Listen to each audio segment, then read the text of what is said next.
Viewers, welcome to Surya NEET academy YouTube channel. வருங்கால மருத்துவ மாணவர்கள் உங்கள் அனைவருக்கும் சூர்யா நீட் அகாடமியின் வணக்கம். இந்த வீடியோல நம்ம 11th ஸ்டாண்டர்ட் பயாலஜி டாபிக்ல இருந்து ஒரு முக்கியமான கான்செப்ட பத்தி டீடைலா பார்க்க போறோம். சோ ஒரு பிளான்ட் அப்படினாலே கண்டிப்பா போட்டோசிந்தசிஸ் அப்படின்ற ஒரு ப்ராசஸை அண்டர்கோ பண்ணும். அதாவது செல்ஃபா carbon dioxide, water, light இத மூணையும் யூஸ் பண்ணி தனக்கான ஃபுட்டை வந்து தானே ப்ரிப்பேர் பண்ணிக்கும். இந்த ப்ராசஸ் தான் நம்ம போட்டோசிந்தசிஸ் அப்படின்னு சொல்லுவோம். சோ எப்படி ஒரு கார்பன் டை ஆக்சைடை எடுத்துக்கிட்டு ஒரு பிளான்ட் தனக்கு தேவையான குளுக்கோஸ் அப்படின்ற ஃபுட்டை உணவை தயாரிக்குது அப்படின்றத பத்தி ரொம்ப டீடைலா நம்ம இந்த வீடியோல பார்க்க போறோம். சோ ஃபுட் ப்ரிப்பரேஷன்ல நடக்கிற முதல் சைக்கிள் என்னன்னா கால்வின் சைக்கிள். ஃபர்ஸ்ட் சைக்கிள் என்னது? Calvin cycle. இந்த கால்வின் சைக்கிள் பாத்தீங்கன்னா ரொம்ப முக்கியமான ஒரு சைக்கிள். அடிக்கடி நீட் எக்ஸாம்ல இதுல இருந்து கேள்விகள் வரும். சரிங்களா? சோ போட்டோசிந்தசிஸ்ல ஃபர்ஸ்ட் நடக்கிற சைக்கிள் வந்து கால்வின் சைக்கிள். இத பத்தி டீடைலா பார்க்க போறோம். NCERT ல 11th ஸ்டாண்டர்ட்ல 4th யூனிட்ல இருக்கும் இந்த டாபிக். தமிழ்நாடு ஸ்டேட் போர்ட் புக்ல பாட்னி புக்ல செகண்ட் வால்யூம்ல இருக்கும். ஓகேங்களா? ஓகே. Calvin cycle. கால்வின் சைக்கிள்ல நம்ம என்ன பண்ண போறோம் அப்படின்னா கார்பன் டை ஆக்சைடை எடுத்துக்கிட்டு குளுக்கோஸை ப்ரிப்பேர் பண்ணணும். இதுதான் நம்மளுடைய நோக்கம். கார்பன் டை ஆக்சைடு எடுத்துக்கிட்டு குளுக்கோஸை தயாரிக்க போறோம். இதுதான் கால்வின் சைக்கிளுடைய நோக்கம். சரிங்களா? ஓகே. ஃபர்ஸ்ட் பாத்தீங்கன்னா ரிபுலோஸ் பிஸ்பாஸ்பேட் அப்படின்ற ஒரு மாலிக்யூல் எடுத்துக்கிறோம். ஃபர்ஸ்ட் என்ன எடுத்துக்கிறோம்? Ribulose bisphosphate. இந்த ரிபுலோஸ் பிஸ்பாஸ்பேட்டை ஷார்ட்டா RUBP அப்படின்னு சொல்லுவாங்க. Ribulose bisphosphate. இந்த RUBP மாலிக்யூல் நம்ம என்ன பண்ணிக்கிறோம்னா ஃபர்ஸ்ட் எடுத்துக்கிறோம். எத்தனை மாலிக்யூல் எடுத்துக்கிறோம் அப்படின்னா 3 மாலிக்யூல் எடுத்துக்கிறோம். எத்தனை RUBP எடுத்துக்கிறோம்? 3 RUBP எடுத்துக்கிறோம். இந்த 3 RUBP கூட 3 கார்பன் டை ஆக்சைடு ஆட் பண்றோம். சொல்லுங்க. 3 RUBP மாலிக்யூல்ஸ் எடுத்துக்கிறோம். இந்த RUBP மாலிக்யூல்ஸ் கூட 3 கார்பன் டை ஆக்சைடு. ஒரு RUBP மாலிக்யூலுக்கு ஒரு கார்பன் டை ஆக்சைடு அப்படின்ற கணக்குல 3 RUBP மாலிக்யூல்ஸ்க்கு 3 கார்பன் டை ஆக்சைடு எடுத்துக்கிறோம். என்ன நமக்கு கிடைக்கும் அப்படின்னு பாத்தீங்கன்னா 3-phosphoglyceric acid. 3-phosphoglyceric acid. சரிங்களா? 3-phosphoglyceric acid. அதாவது கிளிசரிக் ஆசிட்ல மூணாவது கார்பன்ல ஒரு பாஸ்பரஸ் குரூப் அட்டாச் ஆயிருக்கு. அதான் 3-phosphoglyceric acid அப்படின்னு சொல்றோம். ஓகே. இங்க நம்ம என்ன எடுத்துக்கிட்டோம்? RUBP எடுத்துக்கிட்டோம்.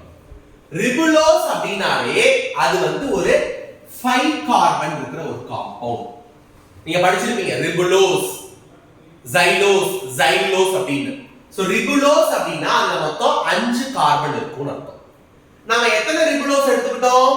3 ரிபுலோஸ் எடுத்துக்கிட்டோம். ஒரு ரிபுலோஸ்ல 5 கார்பன் இருக்குன்னா 3 ரிபுலோஸ்ல எத்தனை கார்பன் இருக்கு? 15 கார்பன் இருக்கு. So 15 carbon. ஓகேயா? சோ ஒரு ரிபுலோஸ்க்கு 5 கார்பன், 3 ரிபுலோஸ்ல 15 கார்பன் இருக்கு. வேற நம்ம என்ன எடுத்துக்கிட்டோம்? 3 கார்பன் டை ஆக்சைடு எடுத்துக்கிறோம். ஒரு கார்பன் டை ஆக்சைடுல ஒரு கார்பன் இருக்கு. அப்ப 3 கார்பன் டை ஆக்சைடுல எத்தனை கார்பன் இருக்கு? 3 கார்பன் இருக்கு. அப்ப ரிபுலோஸ் பிஸ்பாஸ்பேட்ல இருந்து ஒரு 15 கார்பன் ரியாக்ஷனுக்கு வருது. CO2 ல இருந்து ஒரு 3 கார்பன், டோட்டலா 18 கார்பன் வந்து ரியாக்ஷனுக்குள்ள வருது. கரெக்ட்டா? ரிபுலோஸ்ல இருந்து ஒரு 15 கார்பன், கார்பன் டை ஆக்சைடுல இருந்து ஒரு 3 கார்பன், மொத்தமா 18 கார்பன் ரியாக்ஷனுக்கு வருது. என்ன நமக்கு ஃபார்ம் ஆயிருக்கு? 3-phosphoglyceric acid. கிளிசரிக் ஆசிட் உருவாகிருக்கு. கிளிசரிக் ஆசிட்ல மூணாவது கார்பன்ல ஒரு பாஸ்பரஸ் இருக்கு. அவ்வளவுதான் விஷயம். அப்ப கிளிசரிக் ஆசிட் அப்படினா அது வந்து ஒரு 3 கார்பன் காம்பவுண்ட். கிளிசரிக் ஆசிட்னா எத்தனை கார்பன் காம்பவுண்ட்? 3 carbon compound. மொத்தமா 18 கார்பன் உள்ள ரியாக்ஷனுக்கு வருது. 18 கார்பன் வந்து 3 கார்பன் காம்பவுண்ட் ஃபார்ம் ஆகும். அப்ப எத்தனை 3 கார்பன் காம்பவுண்ட் ஃபார்ம் ஆயிருக்கும்? 6 3 கார்பன் காம்பவுண்ட் ஃபார்ம் ஆயிருக்கும். ஏனா மொத்தம் 18 கார்பன். அப்ப 3 இப்ப வந்து மொத்தம் 18 கார்பன் வருது. 3 கார்பன் காம்பவுண்ட் வந்து 6 ஃபார்ம் ஆனுச்சுனா 6 3 18. ஓகேங்களா? சோ கிளிசரிக் ஆசிட்ல 3 கார்பன் இருக்கும். அப்ப 6 கிளிசரிக் ஆசிட் ஃபார்ம் ஆகும். ஒரு கிளிசரிக் ஆசிட்ல 3 கார்பனா, செகண்ட் கிளிசரிக் ஆசிட்ல ஒரு 3 கார்பன், தேர்ட் கிளிசரிக் ஆசிட்ல ஒரு 3 கார்பன், 4th glyceric acidல ஒரு 3 கார்பன் 5th glyceric acidல ஒரு 3 கார்பன் 6th glyceric acidல ஒரு 3 கார்பன் டோட்டலா நமக்கு 6 glyceric acid ஃபார்ம் ஆகுது அப்போ 6 3-phosphoglyceric acid ஃபார்ம் ஆகுது 3 ரிபுலோஸ் பிஸ்பாஸ்பேட்டும் 3 கார்பன் டை ஆக்சைடு எடுத்துக்கிறோம் டோட்டலா 18 கார்பன் ரியாக்ஷன்ல இன்வால்வ் ஆகுது glyceric acid அப்படின்ற 3 கார்பன் காம்பவுண்ட் உருவாகுது 3 கார்பன் காம்பவுண்ட் எத்தனை காம்பவுண்ட் உருவானா அந்த 18ன்றது வரும் 6 கார்பன் 6 காம்பவுண்ட் உருவாகும் போது தான் 6 into 3 18 கார்பன்ஸ் எப்பவுமே கார்பனை நம்ம பேலன்ஸ் பண்ணி வச்சுக்கணும் இப்போ இந்த glyceric acid என்னவா மாற போகுதுன்னா 1,3 bis-phosphoglyceric acid 1,3 bis-phosphoglyceric acid மாற போகுது என்ன மாற்றம்னு கண்டுபிடிக்க பார்க்கலாம் இங்க glyceric acidல மூணாவது கார்பன்ல மட்டும் ஒரு பாஸ்பரஸ் குரூப் அட்டாச் ஆயிருந்தது ஆனா இங்க bis-phospho bisனா என்ன பைனாலே என்ன 2 அப்ப ரெண்டு பாஸ்பரஸ் இருக்கு அப்படினு அர்த்தம் இங்க ஒரே பாஸ்பரஸ் இங்க ரெண்டு பாஸ்பரஸ் சரியா இங்க third கார்பன்ல மட்டும் தான் பாஸ்பரஸ் இருந்துச்சு இங்க first கார்பன்லயும் பாஸ்பரஸ் இருக்கு third கார்பன்லயும் பாஸ்பரஸ் இருக்கு first கார்பன்லயும் பாஸ்பரஸ் இருக்கு third கார்பன்லயும் பாஸ்பரஸ் இருக்கு glyceric acid தான் glyceric acidனா மொத்தம் எத்தனை கார்பன் இருக்கும் அதுல 3 கார்பன் அந்த 3 கார்பன்ல first கார்பன்ல ஒரு பாஸ்பரஸ் மூணாவது கார்பன்ல ஒரு பாஸ்பரஸ் இருக்கு ஆல்ரெடி மூணாவது கார்பன்ல இங்க பாஸ்பரஸ் இருக்கு அப்போ இன்னும் எந்த கார்பன்ல மட்டும் தான் எக்ஸ்ட்ரா பாஸ்பரஸ் ஆட் ஆயிருக்கு first கார்பன்ல ஏனா இது ஆல்ரெடி 3-phosphoglyceric acid தான் இது 1,3 bis-phosphoglyceric acid னு வரதுனால ஏற்கனவே third கார்பன்ல இருக்க பாஸ்பரஸ் மட்டும் இல்லாம first கார்பன்ல எக்ஸ்ட்ரா ஒரு பாஸ்பரஸ் ஆட் ஆகுது இதுதான் இங்க நடந்திருக்கிற சேஞ்ச் ஓகே கார்பன் பேலன்ஸ் பண்ணலாமா சோ ரியாக்ஷன் நம்ம எத்தனை கார்பனோட ஸ்டார்ட் பண்ணோம் 18 கார்பனோட ஸ்டார்ட் பண்றோம் இங்க எத்தனை கார்பன் இருக்கு 18 கார்பன் சோ இங்க 18 கார்பன் இருக்கணும் இப்ப glyceric acidனா எத்தனை கார்பன் இருக்க காம்பவுண்ட்னு சொன்னேன் 3 கார்பன் இருக்க காம்பவுண்ட் அப்போ இந்த 3 கார்பன் இருக்கிற glyceric acid மாதிரி எத்தனை glyceric acid உருவானுச்சுனா நமக்கு 18 கார்பன் பேலன்ஸ் ஆகும் 6 கரெக்ட்டா ஏனா 6 glyceric acidனா ஒரு glyceric acidக்கு 3 கார்பன் 6 glyceric acid உருவாகும் பொழுது 18 கார்பன் பேலன்ஸ் ஆயிடுச்சு 18 கார்பன் எல்லா பக்கமும் பேலன்ஸ் ஆயிட்டே இருக்கு ஓகே இப்போ இங்க மூணாவது கார்பன்ல மட்டும் தான் பாஸ்பரஸ் இருக்கு இங்க 1வது கார்பன்லயும் பாஸ்பரஸ் இருக்கு அப்போ ஒரு பாஸ்பரஸ் என்ன ஆகுதுன்னா ஆட் ஆகுது ஒரு பாஸ்பரஸ் என்ன ஆகுது ஆட் ஆகுது ஒரு glyceric acidல மூணாவது கார்பன்ல ஏற்கனவே பாஸ்பரஸ் இருக்கு இப்ப கூட 1வது கார்பன்லயும் பாஸ்பரஸ் வருது அப்போ ஒரு glyceric acidல ஒரு பாஸ்பரஸ் ஆட் ஆகுது நம்ம எத்தனை glyceric acid இங்க உருவாகி இருக்கு 6 glyceric acid கரெக்ட்டா ஏனா பேலன்ஸ்க்கு நம்ம 6 போட்டுட்டோம் பேலன்ஸ் பண்றதுக்காக ஒரு glyceric acidல first கார்பன்ல ஒரு பாஸ்பரஸ் ஆட் ஆகுதுன்னா மொத்தம் 6 glyceric acid நம்ம எடுத்துட்டோம் உருவாகி இருக்கு 6 glyceric acidக்கு எத்தனை பாஸ்பரஸ் ஆட் ஆயிருக்கும் 6 பாஸ்பரஸ் அப்ப டோட்டலா இந்த ஸ்டெப்ல இருந்து இந்த ஸ்டெப் நடக்கிறதுக்கு 6 பாஸ்பரஸ் நமக்கு தேவை இந்த 6 பாஸ்பரஸ் எங்க இருந்து சார் வந்துச்சு எப்படி சார் 6 பாஸ்பரஸ் வந்துச்சு அப்படினா ஒண்ணும் இல்ல 6 ATP என்னவா மாறி இருக்குன்னா 6 ADP plus 6 பாஸ்பேட்டா மாறி ADP மாலிக்யூல்ஸ் இருக்கு இல்லையா அடினோசைன் ட்ரைபாஸ்பேட் 3 பாஸ்பேட் இருக்குங்க அது வந்து அடினோசைன் டைபாஸ்பேட்டா தாங்கிட்ட இருக்க 3 பாஸ்பேட்ல ஒரு பாஸ்பேட்டை வெளியில கொடுத்துரும் அப்போ அடினோசைன் டைபாஸ்பேட் plus ஒவ்வொரு ATP ல இருந்து ஒரு பாஸ்பேட் வெளியில வரும் மொத்தம் 6 ATP ல இருந்து 6 பாஸ்பேட் வெளியில வந்துருச்சு சரிங்களா இந்த 6 பாஸ்பேட் தான் ஒவ்வொரு பாஸ்பேட்டும் ஒவ்வொரு glyceric acid கூட போய் ஜாயின் ஆகி 1,3 bis-phosphoglyceric acid கிடைக்குது ஓகேவா அடுத்த ஸ்டெப் என்ன நடக்க போகுதுன்னா இந்த 1,3 bis-phosphoglyceric acid என்னவா மாற போகுதுன்னா glyceraldehyde 3 phosphate glyceraldehyde 3 phosphate ஆ மாற போகுது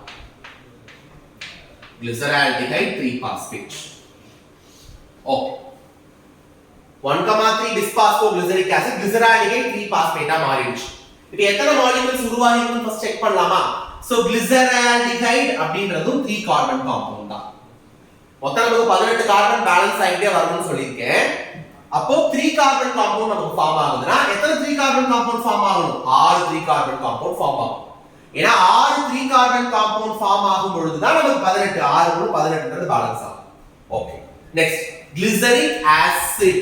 ஆசிட் அப்படின்றது ஆல்டிஹைடா மாறி இருக்கு. ஆசிட்னா என்ன? COOH ஃபங்க்ஷனல் குரூப் இருந்தா அதுக்கு பேர் acid. C double bond O single bond H functional group இருந்தா அதுக்கு பேர் தான் ஆல்டிஹைட். அப்ப ஒரு ஆசிட் வந்து ஆல்டிஹைடா இங்க மாறி இருக்கு. ஒரு ஆசிட் ஒரு ஆல்டிஹைடா மாறுது அப்படின்னா அந்த இடத்துல நடக்கிற processக்கு பேரு ரிடக்ஷன். கெமிஸ்ட்ரியில ஆர்கானிக் கெமிஸ்ட்ரியில நீங்க படிச்சிருப்பீங்க. ஒரு ஆசிட் ஒரு ஆல்டிஹைடா ரெடியூஸ் ஆகுது அப்படின்ட்டு ரிடக்ஷன். ஓகேயா? ரிடக்ஷன். அதாவது ஒரு ஆல்கஹால் இருக்கும் ஃபர்ஸ்ட் எப்பவுமே. ஆல்கஹாலை நீங்க ஆக்சிடேஷன் பண்ணீங்கன்னா உங்களுக்கு என்ன கிடைக்கும்னா ஆல்டிஹைடு கிடைக்கும். இந்த ஆல்டிஹைடை நீங்க ஆக்சிடேஷன் பண்ணீங்கன்னா ஆசிட் கிடைக்கும். திரும்ப தலைகீழா பண்ணும்போது நமக்கு ரிடக்ஷன் பண்ணணும். ஆசிட் ரிடக்ஷன் பண்ணீங்கன்னா ஆல்டிஹைடும், ஆல்டிஹைடு ரிடக்ஷன் பண்ணீங்கன்னா ஆல்கஹாலும் நமக்கு என்ன ஆகும்னா கிடைக்கும். சோ இந்த மாதிரி தான் ரியாக்ஷன்ஸ் நடக்கும். அப்போ ஒரு ஆல்டிஹைட்ல ஒரு ஆசிட்ல இருந்து ஒரு ஆல்டிஹைடு உருவாகி இருக்கு. அப்ப இங்க ரிடக்ஷன் நடந்திருக்கு. சரியா? இன்னும் வேற என்ன நடக்கும் அப்படின்னா இந்த இடத்துல 6NADPH2 யூஸ் ஆகும். 6NADPH2 என்ன ஆகும்? 6NADP ஆ கன்வெர்ட் ஆகும். 6NADPH2 என்னவா மாறும்னா 6NADP. இதெல்லாம் வந்து ஹை எனர்ஜி மாலிக்யூல்ஸ். சரியா? நிக்கோட்டினைன், அடினைன், டைநியூக்ளியோடைட், பாஸ்பேட் அப்படினு சொல்லுவோம். இந்த NADPH2 என்னவா மாறும்னா NADP ஆ மாறும். ரிடக்ஷன் எங்கெங்கெல்லாம் நடக்குதோ அங்கெல்லாம் அந்த process நடக்கும். ஓகேவா? ரிடக்ஷன்னா என்ன? ஹைட்ரஜன் வெளியில போகுது. இங்க பாருங்க, NADPH2 அப்படிங்கற இந்த மாலிக்யூல்ல ஹைட்ரஜன் என்ன ஆகுது? வெளியில ரிமூவ் ஆகி இந்த மாலிக்யூலோட போய் ஆட் ஆயிடும். கிளிசரால்டிகைடோட என்ன ஆயிடும்? போய் ஆட் ஆயிடும். இங்க இருக்க ஹைட்ரஜன் வெளியில ரிலீஸ் ஆகி வந்து கிளிசரிக் ஆசிட் கூட ஆட் ஆகி கிளிசரால்டிகைட கொடுக்கும். சரிங்களா? அப்ப எங்கெல்லாம் ரிடக்ஷன் நடக்குதோ அங்க NADPH2 வந்து NADP ஆ மாறும். இந்த ஹைட்ரஜன் யூஸ் பண்ணி தான் இந்த கிளிசரிக் ஆசிட் வந்து கிளிசரால்டிகைடா மாறும். ஓகே? ரிடக்ஷன் நடக்கும். ரிடக்ஷன் நடக்கிற இடத்துல எல்லாமே இந்த மாலிக்யூல் யூஸ் ஆகும். இங்க 6 கிளிசரிக் ஆசிட் ரெடியூஸ் ஆகும். அதனால 6 NADPH2 யூஸ் ஆகும். ஓகேயா? நெக்ஸ்ட் இப்ப கிளிசரால்டிகைட் 3 பாஸ்பேட். மொத்தமா எத்தனை கிளிசரால்டிகைட் 3 பாஸ்பேட் இருக்கு? 6 கிளிசரால்டிகைட் 3 பாஸ்பேட் இருக்கு. கரெக்ட்டா? இந்த 6 கிளிசரால்டிகைட் 3 பாஸ்பேட்ல ஒரே ஒரு கிளிசரால்டிகைட் 3 பாஸ்பேட் மட்டும் வெளியில தனியா போயிடும். ஒரே ஒரு கிளிசரால்டிகைட் 3 பாஸ்பேட் மட்டும் வெளியில தனியா போயிடும். ஓகேயா? இது அப்படியே போகட்டும், இது அப்படியே இருக்கட்டும். நான் பின்னாடி என்ன ஆகும் நான் சொல்றேன். இப்ப வா, 6 போயிட்டா மிச்சம் எவ்வளவு இருக்கு? இன்னும் 5 கிளிசரால்டிகைட் 3 பாஸ்பேட் இருக்கு. இந்த 5 கிளிசரால்டிகைட் 3 பாஸ்பேட் என்னவா மாறும் அப்படின்னா ரிபுலோஸ் 5 பாஸ்பேட்டா மாறும். இதுல இருந்து என்ன கிடைக்கும் நமக்கு? Ribulose 5 phosphate. சொல்லுங்க, 6 கிளிசரால்டிகைட் 3 பாஸ்பேட்ல இருந்து ஒரு கிளிசரால்டிகைட் 3 பாஸ்பேட் வெளியில போயிடுது. மிச்சம் 5 கிளிசரால்டிகைட் 3 பாஸ்பேட்ல இருந்து நமக்கு ரிபுலோஸ் 5 பாஸ்பேட் கிடைக்குது. ஓகே, இப்ப கார்பன் பேலன்ஸ் பண்ணலாமா? டோட்டலா இங்க எவ்வளவு கார்பன்ஸ் இருக்கு? இனிஷியலா 18 கார்பன் இருக்கு. இந்த 18 கார்பன்ல 3 கார்பன் வெளியில போயிடுது. கரெக்ட்டா? ஏனா ஒரு கிளிசரால்டிகைட் 3 பாஸ்பேட் தான் வெளியில போகுது. கிளிசரால்டிகைட்ல எத்தனை கார்பன் இருக்குன்னு நான் ஆல்ரெடி சொல்லிருக்கேன், 3 கார்பன். இப்போ ஒரு 3 கார்பன் வெளியில போயிடுது. அப்ப மிச்சம் 18ல 3 கார்பன் வெளியில தனியா போயிடுச்சுனா ரிமைனிங் இருக்கிற 15 கார்பன் தான் இந்த ப்ராடக்ட்ட கொடுக்கும். 18 கார்பன்ல 3 கார்பன் வெளியில போயிடுச்சுனா ரிமைனிங் 15 கார்பன் தான் இந்த விளைபொருளோட ப்ராடக்ட்ட கொடுக்கும். ஓகேயா? So ribulose 5 phosphate. ரிபுலோஸ் அப்படினா நான் ஸ்டார்டிங்லயே சொல்லிட்டேன், அது ஒரு 5 கார்பன் காம்பவுண்ட் அப்படி. சரியா? அப்ப 5 கார்பன் இருக்க காம்பவுண்ட் உருவாகும். மொத்தமா 15 கார்பன் ரியாக்ஷனுக்கு வருது. 5 கார்பன் காம்பவுண்ட் உருவாகும். அப்ப எத்தனை 5 கார்பன் காம்பவுண்ட் உருவானா இந்த 15 கார்பன் யூஸ் ஆயிருக்கும்? 3. ஏனா 3 5s are 15. ஃபர்ஸ்ட் ரிபுலோஸ்ல 5 பாஸ்பேட்னா ஒரு 5 கார்பன். அடுத்த ரிபுலோஸ் 5 பாஸ்பேட்னா ஒரு 5 கார்பன். அடுத்த ரிபுலோஸ் 5 பாஸ்பேட்னா ஒரு 5 கார்பன். டோட்டலா 15 கார்பன். அப்ப இந்த 15 கார்பனும் 3 ரிபுலோஸ் 5 பாஸ்பேட்டா மாறுது.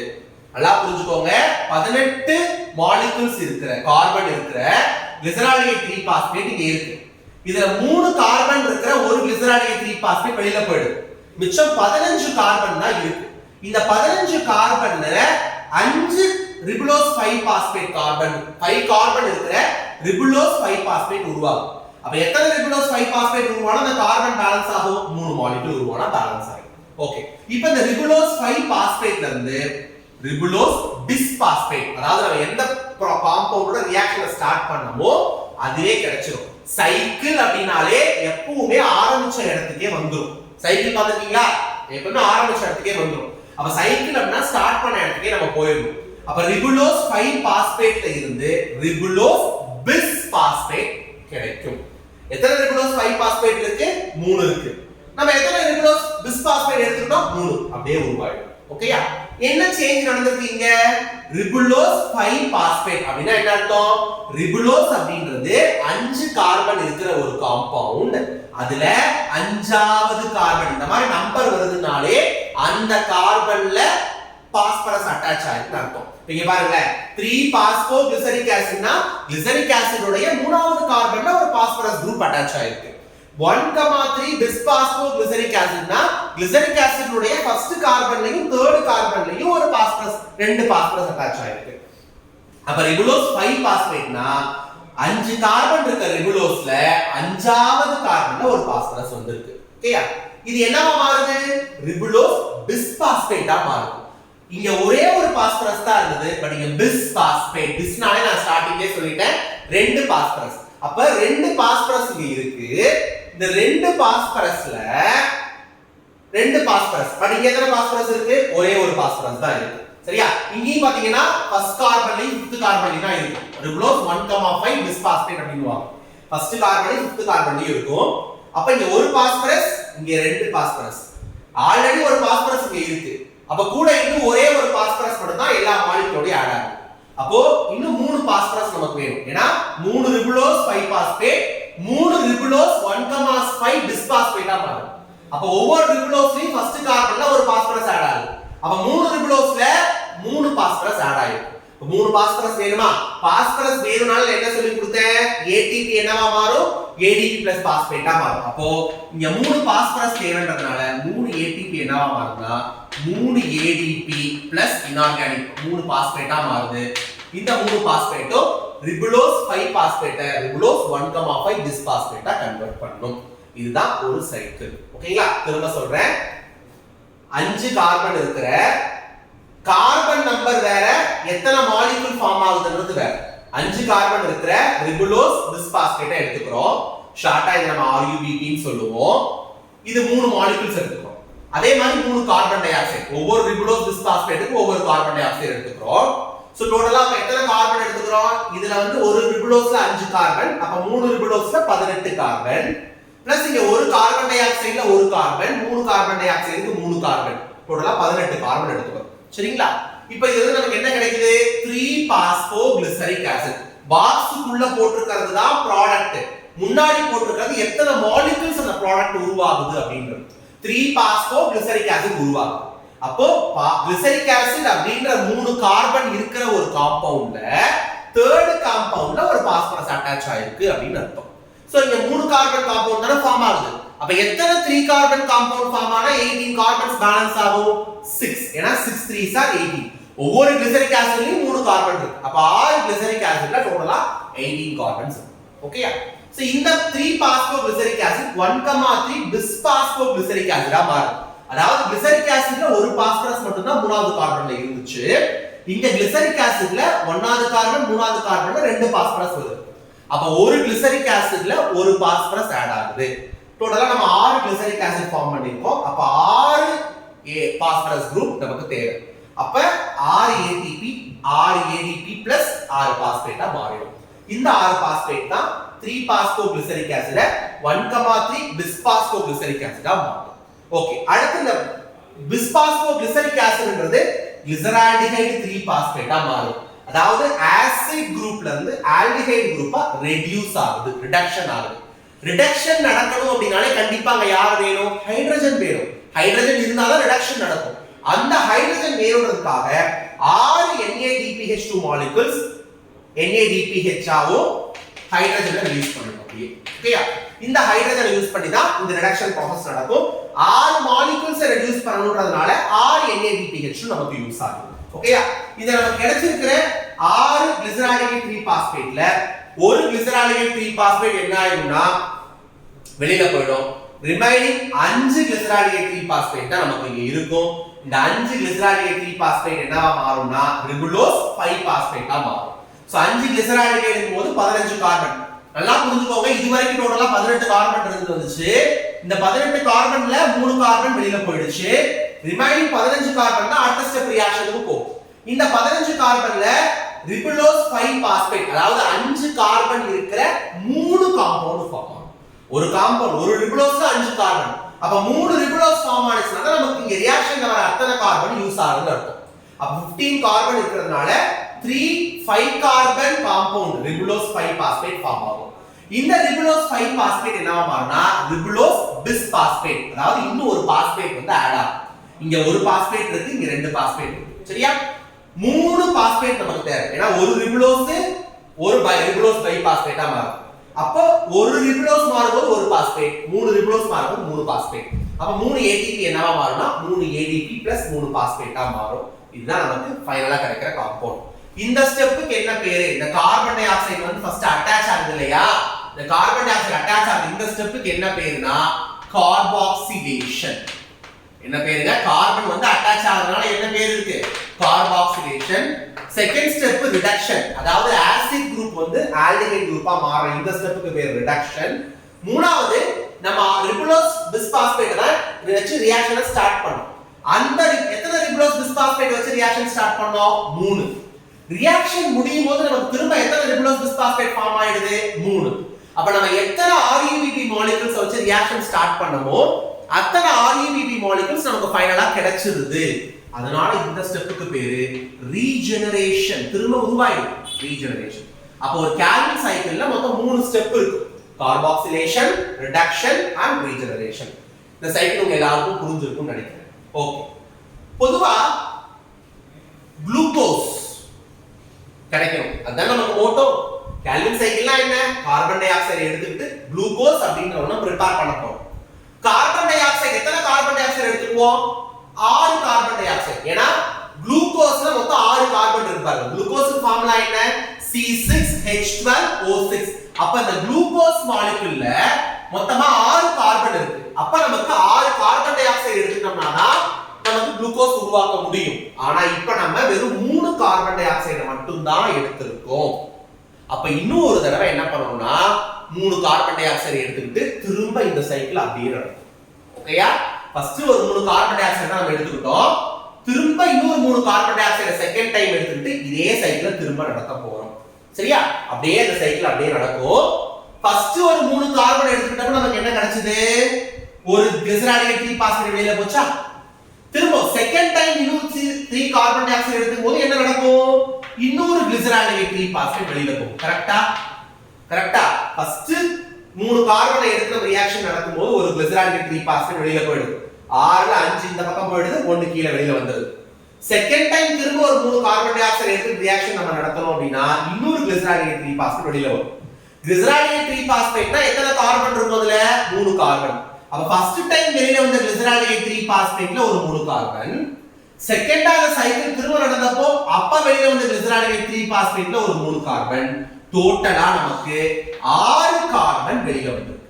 எத்தனை கார்பன் வெளியில வந்திருக்கு? 6 கார்பன் வெளியில வந்திருக்கு. இந்த 6 கார்பன் தான் என்னவா மாறும்னா குளுக்கோஸா. என்னவா மாறும்? குளுக்கோஸா. அவ்வளவுதான். சரிங்களா? 6 கார்பன் தான் என்னவா மாறும்? குளுக்கோஸா மாறும். ஓகே, இதுதான் ஃபர்ஸ்ட். இப்போ நமக்கு இதுல என்னென்ன நோட் பண்ணணும் அப்படின்னா ஒரு 4-5 விஷயம் ரொம்ப முக்கியமா நீங்க நோட் பண்ணணும். என்ன அப்படின்னா இப்போ குளுக்கோஸ் நம்ம உருவாக்கி முடிச்சிட்டோம். இதுல என்ன சார் क्वेश्चंस வரும் அப்படின்னா ஒரு 7-8 क्वेश्चन வந்து ரொம்ப முக்கியம். அடிக்கடி இந்த எக்ஸாம்ல கேட்பாங்க. அத மட்டும் நீங்க நல்லா தரவா தெரிஞ்சுக்கோங்க. இப்போ உங்க எல்லாருக்கும் சைக்கிள் புரிஞ்சிருக்கும்னு நான் நினைக்கிறேன். क्वेश्चंस பார்க்கலாம். First question. Primary carbon acceptor. Primary carbon or carbon dioxide acceptor. முதல்ல கார்பன் டை ஆக்சைடு யார் கூட போய் ஜாயின் ஆச்சு? யார் கூட ஜாயின் ஆச்சு? ரிபுலோஸ் பிஸ்பாஸ்பேட் கூட ஜாயின் ஆச்சு. கரெக்ட்டா? அதாவது ஷார்ட்டா நம்ம என்னன்னு சொல்லுவோம்? RUBP. இது ஃபர்ஸ்ட் இம்பார்ட்டன்ட் ஈக்குவேஷன். பிரைமரினா ஃபர்ஸ்ட் கார்பன் டை ஆக்சைடை யார் அக்செப்ட் பண்ணிக்கிறா? ரிபுலோஸ் பிஸ்பாஸ்பேட் அக்செப்ட் பண்ணிக்கிறா. RUBP. ஓகேயா? இது எத்தனை கார்பன் காம்பவுண்ட்? 5 கார்பன். மறந்துட கூடாது. ஓகேயா? சோ இப்ப 5 கார்பன் காம்பவுண்ட் ஆன ரிபுலோஸ் பிஸ்பாஸ்பேட் தான் ஃபர்ஸ்ட் என்ன பண்ணிக்கிறான்? CO2 அக்செப்ட் பண்ணிக்கிறான். நம்பர் 2 first stable product முதல்ல ரியாக்ஷன் ஸ்டார்ட் ஆன உடனே என்ன ப்ராடக்ட் கிடைச்சது? ரியாக்ஷன் முடியும் போது நமக்கு குளுக்கோஸ் கிடைக்குது. ரியாக்ஷன் ஸ்டார்ட் ஆகும்போது நமக்கு என்ன கிடைச்சது அப்படின்னு பாத்தீங்கன்னா என்ன கிடைச்சது? ரிபுலோஸ் பிஸ்பாஸ்பேட்டும் கார்பன் டை ஆக்சைடு சேரும்போது நமக்கு என்ன கிடைச்சது? 3-பாஸ்போ கிளிசரிக் ஆசிட் தான் ஃபர்ஸ்ட் கிடைச்சது. எத்தனை மாலிக்யூல்ஸ் கிடைச்சது? 6 மாலிக்யூல்ஸ் கிடைச்சது. அப்ப 3-பாஸ்போ கிளிசரிக் ஆசிட் கிடைச்சது. இத ஷார்ட்டா 3PGA அப்படினு சொல்லுவாங்க. 3 கார்பன் PGA ன்னு சொல்லுவாங்க. டோட்டலா 3 கார்பன் காம்பவுண்ட். இத மட்டும் ஞாபகம் வச்சுக்கோங்க. தேர்ட் என்னன்னா 6 கார்பன் டை ஆக்சைடு எடுத்துட்டோமா? கரெக்ட்டா? என்ன நமக்கு கிடைச்சது ப்ராடக்ட்? C6H12O6 கிடைச்சது. கரெக்ட்டா? இந்த சைக்கிள் எத்தனை டர்ன் நடக்கும்னா 6 டர்ன்ஸ் நடக்கும். எத்தனை டைம் இந்த சைக்கிள் நடக்கும்? 6 டர்ன்ஸ் நடக்கும். என்ன சார் நீங்க 2 டைம்ஸ் தான் நடக்கும்னு சொன்னீங்க. ஃபர்ஸ்ட் ஒரு 3 கார்பன் டை ஆக்சைடு, திரும்ப அதே மாதிரி ஒரு 3 கார்பன் டை ஆக்சைடு தான் சொன்னீங்க. அப்ப 2 டைம்ஸ் தான் நடக்குது அப்படினா நான் உங்களுக்கு புரிஞ்சுக்கிறதுக்கு ஈஸியா இருக்குன்றதுக்காக இந்த மாதிரி நடத்துறேன். அது ஒரிஜினலா சைக்கிள் வந்து 6 டைம்ஸ் நடக்கும். சரியா? எப்படினா ஃபர்ஸ்ட் ஒரு CO2 ஒரு ReDP ரெண்டும் சேர்ந்து நடக்கும். திரும்ப இன்னொரு second CO2 ReDP, third CO2 ReDP, fourth CO2 ReDP, fifth CO2 ஒரு ReDP, sixth CO2 ஒரு ReDP. இந்த மாதிரி 6 கார்பன் டை ஆக்சைடு தனித்தனியா தான் ரியாக்ஷனுக்குள்ள இன்வால்வ் ஆகி 6 டைம் இந்த சைக்கிள் நடந்தா ஒரு குளுக்கோஸ் கிடைக்கும். இத மட்டும் ஞாபகம் வச்சுக்கோங்க. பட் நம்ம படிக்கிறதுக்கு ஈஸியா நான் உங்களுக்கு 2 சைக்கிளா நடத்தி இருக்கேன். ஓகேயா? நெக்ஸ்ட் நம்ம இதுல என்ன பார்க்க போறோம் அப்படினா ஓகே இப்போ நமக்கு 3 கார்பன் டை ஆக்சைடு எடுத்துட்டோமா? 3 கார்பன் டை ஆக்சைடு எடுத்து நம்ம ரியாக்ஷனை ஸ்டார்ட் பண்ணோம். கரெக்ட்டா? எத்தனை ATP நமக்கு யூஸ் ஆச்சு?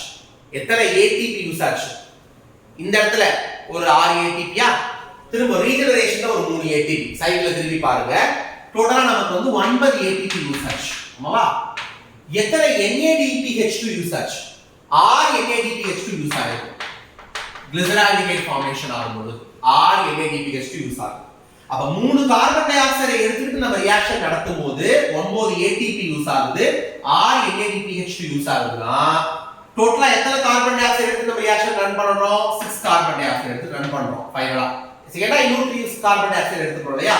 அப்ப டோட்டலா 6 கார்பன் டை ஆக்சைடு கூட ரியாக்ஷன் இல்ல. ஃபர்ஸ்ட் 3 கார்பன் டை ஆக்சைடு எடுக்கும்போது 9 ATPயும் 6 NADPH2 உருவாகுது. அடுத்த செகண்ட் டைம் இன்னொரு ஒரு 3 கார்பன் டை ஆக்சைடு எடுத்துட்டு ரியாக்ஷன் நடத்தும்போது 9 ATPயும் 6 NADPH2 உருவாகும். கரெக்ட்டா? ஏன்னா அதே சைக்கிள் தான் திரும்ப நடக்க போகுது. அப்ப டோட்டலா 6 கார்பன் டை ஆக்சைடு எடுத்து நம்ம ரியாக்ஷன் நடத்தணும்னா 18 ATPயும் 12 NADPH2 யூஸ் ஆகும். Very very important NEET question. ஒரு கேல்வின் சைக்கிள்ல 6 கார்பன் டை ஆக்சைடை ஃபிக்ஸ் பண்றதுக்கு 18 ATPஸும் 12 NADPH2 யூஸ் ஆகும். 6 கார்பன் டை ஆக்சைடுக்கு 18 ATPயும் 12 NADPH2 யூஸ் ஆனா ஒரு கார்பன் டை ஆக்சைடுக்கு எவ்வளவு யூஸ் ஆகும்? 6 கார்பன் டை ஆக்சைடுக்கு 18 12னா ஒரு கார்பன் டை ஆக்சைடு என்ன அர்த்தம்? Divide by 6. அப்ப இங்க டிவைட் பை 6 இங்க டிவைட் பை 6 போட்டீங்கன்னா 18 by 6 3. அப்ப ஒரு CO2 ஃபிக்ஸ் பண்றதுக்கு 3 ATPயும் 2 NADPH2 கிடைக்கும். Very very very important. எல்லாம் தெளிவா படிச்சுக்கோங்க. 6 கார்பன் கேட்டனா இது, ஒரு கார்பன் கேட்டனா இது. அவ்வளவுதான். இதுதான் கேல்வின் சைக்கிள் நீங்க தெரிஞ்சுக்க வேண்டிய exam point of view points. மித்தபடி சைக்கிள்ல நான் என்னென்ன பாயிண்ட்லாம் உங்களுக்கு சொல்லி கொடுத்தனோ அதெல்லாம் நீங்க தரவா படிச்சீங்கனாலே போதும். சோ இந்த சைக்கிளை கண்டுபிடிச்சவர் யாருன்னா மெல்வின் கால்வின். சைக்கிளை ஃபர்ஸ்ட் டிஸ்கவர் பண்ணது மெல்வின் கால்வின். சரிங்களா? இந்த சைக்கிளுக்கு இன்னொரு பேர் இருக்கு. என்னன்னா டார்க் சைக்கிள் இல்ல டார்க் ரியாக்ஷன் சொல்லுவாங்க. ஏன்னா இந்த சைக்கிள்ல எங்கேயுமே நம்ம லைட்டை யூஸ் பண்ணல. பாத்தீங்களா? சைக்கிள்ல எந்த இடத்துலயுமே லைட் முக்கியம் நான் உங்களுக்கு சொல்ல கிடையாது. அப்ப இது எல்லாமே full and full dark condition, இருட்டா இருக்க டைம்ல நடக்கக்கூடிய விஷயங்கள். தட் இஸ் லைட் தேவையில்லை, இருட்டுல தான் நடக்கணும் அவசியம் இல்லை, லைட் தேவையில்லை. அப்ப இத டார்க் சைக்கிள்னு சொல்லுவாங்க. இன்னொரு முக்கியமான பேர் இருக்கு. என்னன்னா C3 சைக்கிள். என்ன சைக்கிள்? C3. ஏன் சார் C3 அப்படின்னா C3 அப்படின்னா கார்பன் 3 அப்படின்னு அர்த்தம். C for கார்பன், கார்பன் 3 அர்த்தம். ஏன் இத கார்பன் 3 ன்னு சொல்றாங்கன்னா ஃபர்ஸ்ட் உருவான ப்ராடக்ட் 3 கார்பன் காம்பவுண்ட். ஆமாவா? ஃபர்ஸ்ட் உருவான ப்ராடக்ட் ஆன பாஸ்போகிளிசரிக் ஆசிட்ல 3 கார்பன் இருக்கு. அதனால இது கார்பன் 3 சைக்கிள், C3 சைக்கிள்னு சொல்றாங்க. Okay, very good. இந்த மாதிரி சைக்கிள் ரொம்ப டீடைலா படிங்க. ரொம்ப உங்களுக்கு ஈஸியா நான் சிம்பிளிஃபைடா சொல்லி கொடுத்திருக்கேன். கண்டிப்பா இந்த வீடியோ உங்களுக்கு ரொம்ப யூஸ்ஃபுல்லா இருந்திருக்கும்னு நினைக்கிறேன். இந்த வீடியோ பிடிச்சிருந்தா லைக் பண்ணுங்க, ஷேர் பண்ணுங்க உங்க ஃப்ரெண்ட்ஸுக்கும். எல்லாரும் சேர்ந்து படிங்க. கண்டிப்பா எல்லாரும் டாக்டர் ஆகிறதுக்கு சூர்யா அகாடமி உங்களை வாழ்த்துகிறது. இந்த வீடியோ எப்படி இருந்துச்சு அப்படின்ற ஃபீட்பேக்கை நீங்க உங்க கமெண்ட் செக்ஷன்ல நீங்க கமெண்ட் பண்ணுங்க. நம்ம Surya NEET academy Salem new bus stand ஆப்போசிட்ல 12 ஆண்டுகளா இயங்கிட்டு இருக்கு. தமிழ் மற்றும் இங்கிலீஷ் மீடியம்க்கு தனித்தனியா நீட்டுக்கான ரிப்பீட்டர்ஸ் கோர்ஸ் நம்ம ரன் பண்ணிட்டு இருக்கோம். இதை நீங்க யூஸ் பண்ணிக்கோங்க. தேங்க்யூ.